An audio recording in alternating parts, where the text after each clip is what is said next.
Coffee's not a good date? So what I advise my clients is to redirect when a gentleman offers them a coffee date. Wow. That's what I mean. Listen. And I advise that if she redirects, she ain't the one. Exactly. That's what I mean by simple direction. It's like, this is the thing.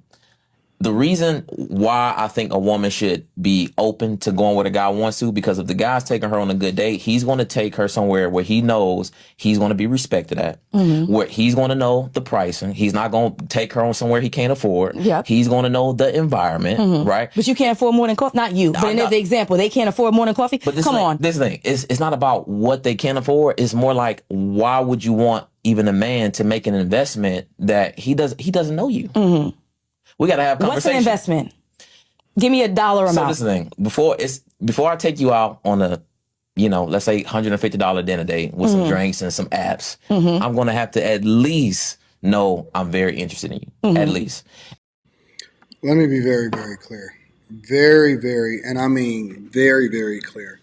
I am not advising my guys, my clients, to even entertain the possibility of leading with money in the first place. So this whole conversation about money got people confused into what they should be doing that's best for them. And let me be clear about this. And I know that guys are always going to simp out, and you're never going to convince a guy to not lead with his money.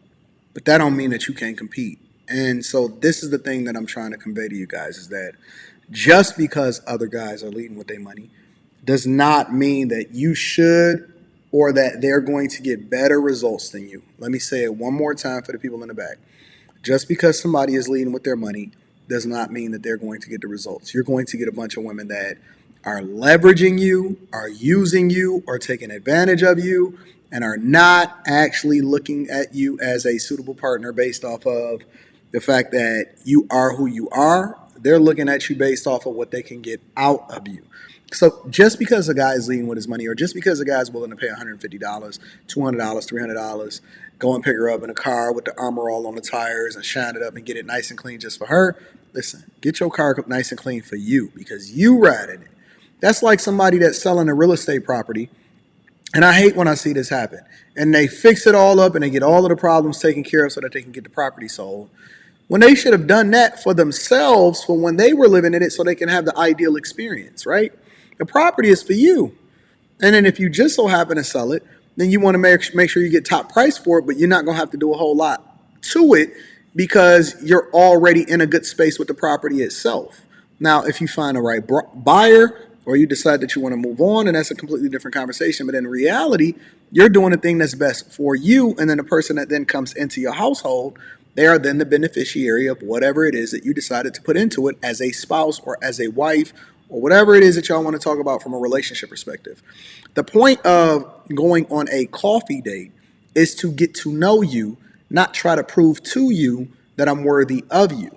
And see, this is another thing that people don't understand. How you are in one aspect of your life is usually how it translates into other parts of your life.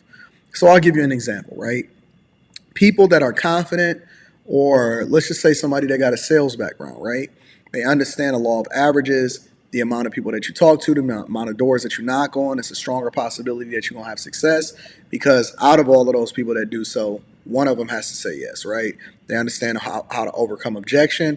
They understand that, people do things because they like you, not necessarily because you got the best product. And so they have a less difficult time, not only when it comes to the success in their financial lives, because that then translates into what they're doing in corporate America, your ability to move up. It's the same principles that's applied to it, but it also translates into their ability to be able to conversate with people in a dating market, right? Or networking, right? Because it's the same principles. People do things because they like you, not necessarily because you have the best product, right? Law of averages.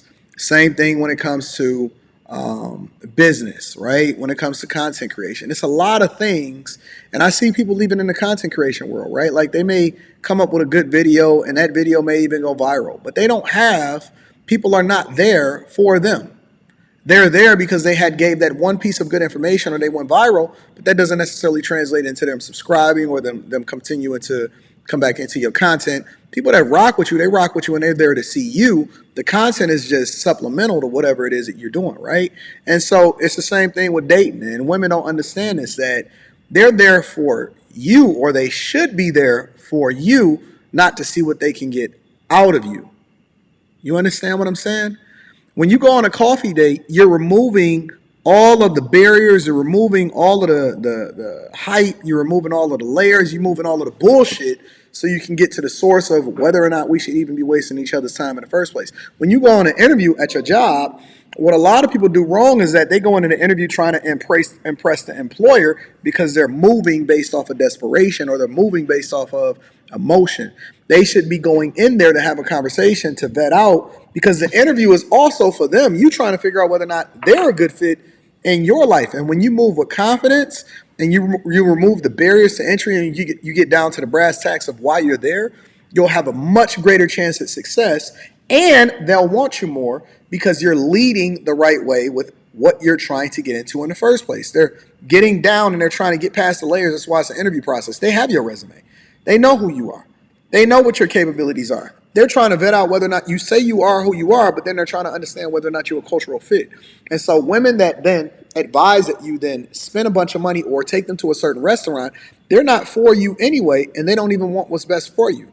As a matter of fact, that same woman will then give it up for free, or she has given it up for free, to another guy that didn't have their best interest at heart, and he didn't even have to pay nothing. But all of a sudden, she got these standards because she's listening to women like this that's on your screen, that's giving her advice, that's advising them, that's not having success in their own lives. Let's be very, very clear. Most of these women that are coaching you, and I don't know this woman specifically, but let's just have a conversation, and I'm going to link to their profile and give them credit for this the video where I got the video from.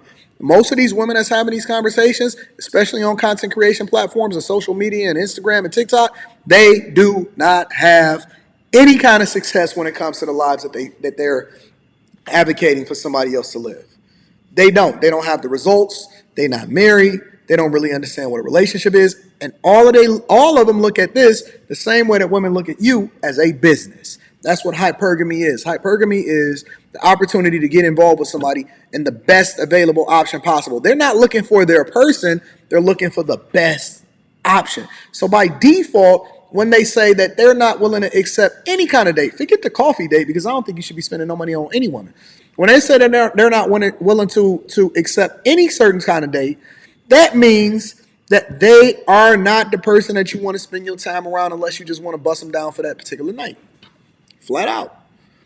You want to remove yourself from this environment. You want to remove yourself from these type of people. You don't want to sit here having a conversation with women that's being coached by women into the mire.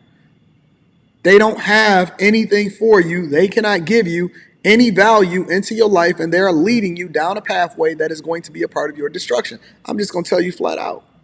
Real talk. Don't get no realer than that. Listen, I love you. I appreciate you. I'm curious as to hear what y'all got to say. Would you be willing to deal with a woman that is unwilling to deal with you taking her on a coffee date?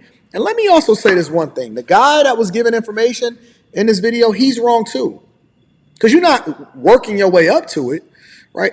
I don't even believe that you should start spending any real money on a woman or dating them as far as spending that type of money until after you get married in the first place. The dating phase starts after you get married. If she's even leading with money, and that don't mean that you shouldn't have a conversation about where you are financially or any of that other type of stuff. But if you got to spend some money in order to validate whether or not you should take her out or not, that's off. Fam, don't spend no money on her. Don't take her to Ruth Chris. Don't take her to Benny Han. Don't take her to J. Alexander's. Don't take her to the Capitol Grill.